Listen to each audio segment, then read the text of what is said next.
Piece ടോക്കിന്റെ latest updation വന്നിട്ടുണ്ട്. US അവരുടെ തനി കോണം കാണിച്ചു എന്നല്ലാതെ ഈ ഒരു വിഷയത്തിൽ വേറൊന്നും പറയാനില്ല.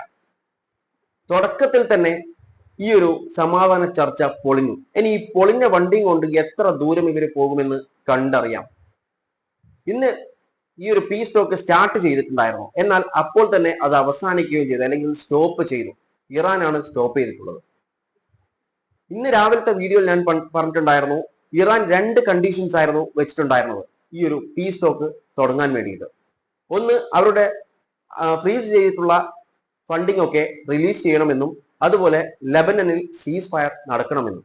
എന്നാൽ ഈ പീസ് ടോക്ക് തുടങ്ങിയതിന് ശേഷം നമുക്കറിയാം, ഇറാൻ പറഞ്ഞിട്ടുണ്ടായിരുന്നത് US has agreed to unfreeze funds ഒക്കെ അൺഫ്രീസ് ചെയ്യാന്ന് പറഞ്ഞിട്ടുണ്ടായത്. അതായത് ഈ സോഴ്സ് എന്ന് പറയുന്നത് ഏകദേശം $6 ബില്യൺ എന്നാണ് പറഞ്ഞത്. പക്ഷേ പല സോഴ്സിലും വ്യത്യസ്തമായിട്ടുള്ള ഫണ്ടാണ്. അതായത് ഏതാണ്ട് ഒരു 100 മുതൽ 120 ബില്യൺ വരെ ഫ്രീസ് ചെയ്ത് വെച്ചിട്ടുണ്ട് ഇറാൻ്റെത്, US-ഉം പല സ്ഥലങ്ങളിലായിട്ട്. അപ്പോൾ അതൊക്കെ റിലീസ് ചെയ്യണമെന്നായിരുന്നു പറഞ്ഞിട്ടുണ്ടായിരുന്നത്. നമുക്കറിയാം US അത് അഗ്രി ചെയ്തിട്ടുണ്ടെന്ന് ഇറാൻ പറഞ്ഞിട്ടുണ്ടായിരുന്നു. എന്നാൽ ഈ ഒരു ഡീല്, ഈ ഒരു ടോക്ക് സ്റ്റാർട്ട് ചെയ്തപ്പോൾ US-ന്റെ റെപ്രസെന്റേറ്റീവ് പറഞ്ഞിട്ടുള്ളത് US has not agreed to unfreeze Iranian asset.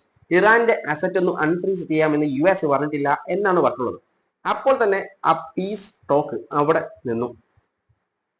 ആദ്യം അവർ സമ്മതിച്ച കാര്യമാണ്, അതുകൊണ്ടാണ് ഇറാൻ ടോക്കിന് സമ്മതിച്ചത്. പക്ഷേ ടോക്ക് തുടങ്ങിയതിനു ശേഷം അവരുടെ സ്വഭാവം അങ്ങ് മാറി. അവർ പറഞ്ഞു അങ്ങനെ ഒരു സംഭവമേ നടന്നിട്ടില്ല, അങ്ങനെ ഒരു സംഭവം നമ്മൾ നടന്നിട്ടില്ല, ഒരു അഗ്രിമെന്റ് നമ്മൾ പറഞ്ഞില്ല, നമ്മൾ അതിനെക്കുറിച്ച് ടോക്ക് ചെയ്തിട്ടേ ഇല്ല എന്ന രീതിയിലാണ് സംസാരിച്ചുള്ളത്. അപ്പോൾ തന്നെ ഇത് സ്റ്റോപ്പായി. അത് മാത്രമല്ല, അവിടെയുള്ള ഡെലിഗേറ്റ്സ് എന്ത് ചെയ്തിട്ടുണ്ട്, കണ്ടിന്യൂസ് ആയിട്ട് ലെബനൻ ടീമുമായിട്ട് സംസാരിക്കുന്നുണ്ടായിരുന്നു. അവിടെ ഫയറിംഗ് നടക്കുന്നുണ്ടോ, ഇന്ന് രാവിലെ മുതൽ അവിടെ ഫയറിംഗ് നടക്കുന്നുണ്ട്. അതായത് ഇങ്ങോട്ടേക്ക് സ്ട്രൈക്ക് ചെയ്യുന്നുണ്ട്, തിരിച്ച് ഇസ്രായേലിനെയും ലെബനൻ സ്ട്രൈക്ക് ചെയ്യുന്നുണ്ട്. അപ്പോൾ ഇതൊക്കെ ആയിരിക്കാം കാരണം ഈ ഒരു പീസ് ടോക്ക് പൊളിയാൻ വേണ്ടി. അതുപോലെ ഇവിടെ ഇറാൻ വ്യക്തമാക്കിയ ഒരു കാര്യമുണ്ട്. ഇറാൻ has claim that the US agreed to release around $6 billion in frozen Iranian asset held in Qatar and other foreign banks. Described the move as a sign of progress in the ongoing diplomatic talks in Islamabad. ഇസ്ലാമാബാദിലെ diplomatic ടോക്സിന് കുറച്ചുകൂടി progress ആയിട്ടുള്ള ഒരു sign, ഒരു ഇത് കിട്ടാൻ വേണ്ടിയിട്ടാണ് എന്ത് ചെയ്തിട്ടുള്ളത്, ഈ ഒരു കാര്യം. അതായത് US ഈ ഒരു ഫ്രീസ് ചെയ്തിട്ടുള്ള ഫണ്ട് റിലീസ് ചെയ്യാന്ന് പറഞ്ഞിട്ടുള്ളത്, ഖത്തറിലൊക്കെയുള്ള ഫണ്ട് റിലീസ് ചെയ്യാന്ന് പറഞ്ഞിട്ടുള്ളത്. ഇറാൻ പറഞ്ഞിട്ടുള്ള ഒരു കാര്യം എന്ന് പറയുന്നത് വലിയൊരു നെഗോസിയേഷൻ ആണ് നടക്കാൻ പോകുന്നത്. അപ്പോൾ അതിലൊരു തുടക്കമായിട്ടാണ് ഈ ഒരു കാര്യത്തെ കാണുന്നത്.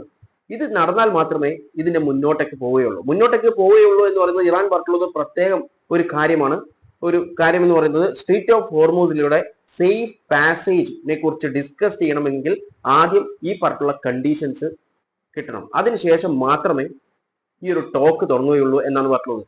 ഈ ടോക്ക് ഇപ്പോൾ ട്രംപിന്റെ ഭാഗത്ത് നിന്ന് വന്നിട്ടുള്ള മറ്റൊരു റിപ്പോർട്ട് എന്ന് പറയുന്നത്, സ്റ്റേറ്റ്മെന്റ്, ട്രംപ് പറഞ്ഞിട്ടുള്ള ഒരു കാര്യം എന്ന് പറയുന്നത് ഏതാണ്ട് 5 മണിക്കൂറായി ഈ ഒരു ടോക്ക് സ്റ്റോപ്പ് ചെയ്ത് വെച്ചിട്ടുള്ളത്.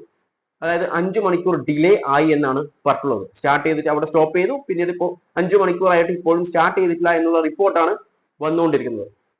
കാരണം ഈ കണ്ടീഷൻ മാത്രമല്ല, മറ്റൊരു കണ്ടീഷനും കൂടി ഉണ്ട്, ലെബനനിലെ സീസ് ഫയർ. ഇറാനിൽ നിന്ന് വരുന്ന റിപ്പോർട്ട് പ്രകാരം ഈ ഒരു ഇറാനിയൻ ഡെലിഗേറ്റ്സ്, അതായത് ഇസ്ലാമാബാദിലുള്ള ഇറാനിയൻ ഡെലിഗേറ്റ്സ് എന്ത് ചെയ്യുന്നുണ്ട്, കണ്ടിന്യൂസ് കോണ്ടാക്ട് ആണ് ലെബനനുമായിട്ട്.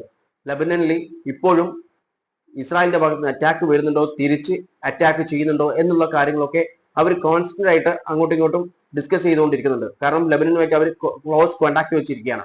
കാരണം എന്നാൽ മാത്രമേ ഇവർക്ക് ഉറപ്പുവരുത്താൻ പറ്റൂ ഈ പറഞ്ഞിട്ടുള്ള കണ്ടീഷൻസ് ഒക്കെ നിറവേറ്റുന്നുണ്ട്. പക്ഷേ ഈ കണ്ടീഷൻസ് കാരണം ഇന്നടക്കം ഇസ്രായേൽ ലെബനനെ അടിച്ചിട്ടുണ്ട്, 10ഓളം പേര് മരണപ്പെട്ടിട്ടുണ്ട്, കൊല്ലപ്പെട്ടിട്ടുണ്ട് എന്നുള്ള റിപ്പോർട്ടുകളും വന്നുകൊണ്ടിരിക്കുന്നുണ്ട്. അപ്പോൾ ഇപ്പോൾ നടന്നുകൊണ്ടിരിക്കുന്ന കാര്യത്തിൽ നിന്നും വ്യക്തമാവുന്ന ഒരു കാര്യം, ഇറാന് ഈ ഒരു നെഗോസിയേഷൻ, ഈ ഒരു ടോക്കിൽ വലിയ ഇൻട്രസ്റ്റ് ഒന്നുമില്ല. അതായത് ഏതെങ്കിലും ഒരു കണ്ടീഷൻ ഇവർ അംഗീകരിച്ചില്ലെങ്കിൽ സ്പോട്ടിൽ ഇട്ടിച്ച് പോകും എന്നുള്ള കാര്യം ഉറപ്പായി. എന്നാൽ US അങ്ങനല്ല. US-ന് ഇത് എങ്ങനെയെങ്കിലും ഒന്ന് തീർക്കണം, ആ ഒരു അവസ്ഥയിലാണ് US. പക്ഷേ US-ന് അവരുടെ അഭിമാനം വിട്ടിട്ട് കളിക്കാനും പറ്റില്ല. കാരണം അവരിവിടെ ഒന്ന് ചെറുത് താന്നു കൊടുത്തു കഴിഞ്ഞാൽ ലോക പോലീസാണ്, വലിയ പവറാണ്, അതൊക്കെ അങ്ങോട്ട് പൊളിഞ്ഞു വീഴും. അതുകൊണ്ട് അവർക്ക് താന്നു കൊടുക്കാനും പറ്റില്ല. അതുകൊണ്ടാണ് ഈ ഒരു കാര്യം അഗ്രി ചെയ്തു എന്ന് ഇന്നലെ ന്യൂസസ് വന്നുകൊണ്ടിരിക്കുന്നുണ്ടായിരുന്നു. ഇന്നലെയും ഇന്ന് രാവിലെ ഒക്കെ ന്യൂസ് വന്നാണ്. നിങ്ങൾ ഇത് കണ്ടില്ലേ? ഈ ഒരു ന്യൂസ് നിങ്ങൾ കാണണം. കാരണം അൽ ജസീറ ഇട്ടിട്ടുള്ള ഒരു ന്യൂസാണ്. അവര് ഇട്ടു, ആദ്യം തന്നെ ഇട്ടെന്ന് വെച്ചാൽ US agreed to release the frozen Iranian asset എന്നാണ് പറഞ്ഞത്. പിന്നെ ഇത് കുറച്ച് സമയം കഴിയുമ്പോൾ തന്നെ ഇതാ കണ്ടില്ലേ, റൗണ്ട് ഇട്ട് കണ്ടില്ലേ, US has not agreed to unfreeze Iranian asset എന്നാണ് പറഞ്ഞത്. ആദ്യം ഈ ഒരു അസറ്റ് റിലീസ് ചെയ്യാൻ US അഗ്രി ചെയ്തിട്ടുണ്ടെന്ന് പറഞ്ഞു, പിന്നീട് പറഞ്ഞു not agree to unfreeze Iranian asset എന്നാണ് പറഞ്ഞത്. അപ്പോൾ ഈ US വാക്കുകൾ കേട്ട് ന്യൂസസ് ഇടുന്ന ആളുകളുടെ അവസ്ഥ ഇതേപോലെയാണ്. കാരണം ഇന്ന് രാവിലെ ഞാൻ പറഞ്ഞേ ഉള്ളൂ, US എന്ത് ചെയ്തിട്ടുണ്ട്, ഈ ഒരു കാര്യം, അതായത് ഫ്രീസ് ചെയ്യാം, അൺഫ്രീസ് ചെയ്യാം എന്ന് പറഞ്ഞിട്ടുണ്ടെന്ന്. ഇപ്പോൾ വൈകുന്നേരം ആകുമ്പോൾ ഞാൻ തന്നെ തിരിച്ചു പറയുന്നു, അത് അൺഫ്രീസ് ചെയ്യില്ല എന്ന്. അതായത് US അങ്ങനെ ഒരു കാര്യം അഗ്രി ചെയ്തിട്ടില്ല എന്ന്. അപ്പോൾ US വാക്ക് കേട്ടിട്ട് ന്യൂസ് ചെയ്യുമ്പോൾ ഇതാണ് അവസ്ഥ. ഇപ്പോൾ രാവിലെ പറഞ്ഞതല്ല ഉച്ചക്ക് പറയുന്നത്, ഉച്ചക്ക് പറഞ്ഞതല്ല വൈകുന്നേരം പറയുന്നത്. ആ ഒരു അവസ്ഥയാണ് US ഇപ്പോൾ.